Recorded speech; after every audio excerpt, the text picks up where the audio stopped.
అందరికీ నమస్కారాలండి. అమరావతి రాజధానికి ఈరోజు శుభదినం. ఎందుకంటే 2014-19లో ఇక్కడ రైతులు కేవలం 58 రోజుల్లో 34,000 ఎకరాలని మా ముఖ్యమంత్రి నారా చంద్రబాబు నాయుడు గారి మీద నమ్మకంతో ఇది ఒక మంచి రాజధాని అవుతుందని ఆ రోజు ఇవ్వటం జరిగింది. అయితే దానికి తగ్గట్టుగానే ఇక్కడ డిజైన్లు అన్నీ చేయటం, ఒక 41,000 కోట్ల రూపాయలకి టెండర్లు పిలిచి వర్క్స్ టేకప్ చేసాం. అయితే 2019లో ప్రభుత్వం పోవటం వల్ల గత 5 సంవత్సరాల్లో వైసీపీ ప్రభుత్వం 3 ముక్కలాట ఆడింది.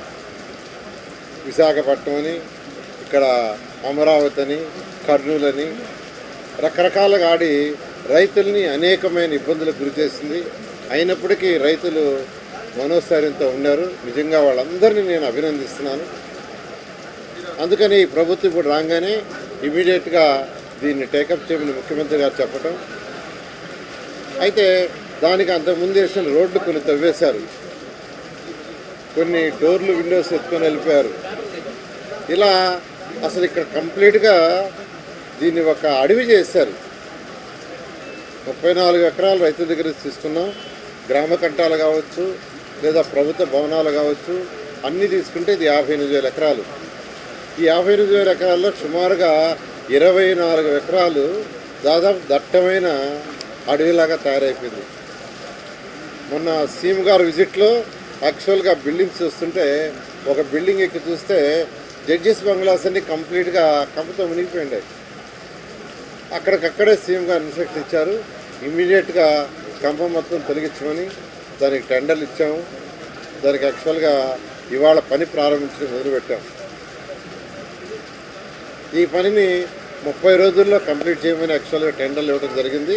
30 డేస్లో వాళ్ళు కంప్లీట్ చేస్తామని యాక్చువల్గా చెప్పడం జరిగింది.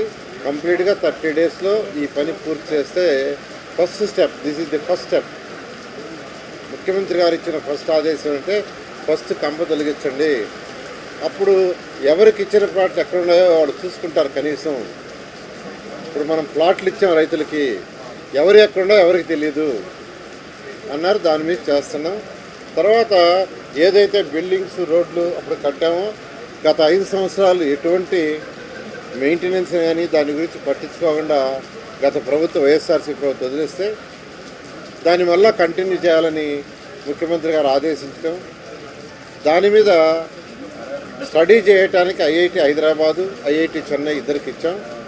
వాళ్ళకు కూడా 1 మంత్ టైం ఇచ్చాము. వాళ్ళు మొన్నొచ్చి స్టడీ చేశారు. ప్రైమరీ రిపోర్ట్ త్వరలో ఇస్తారు. ఇచ్చిన తర్వాత దాని మీద కొన్ని మళ్ళీ ఇంకా టెస్టులు చేయాలన్నారు. అది చేసిన తర్వాత దాన్ని బట్టి యాక్చువల్గా ముందుకు పోవడం జరుగుతుంది.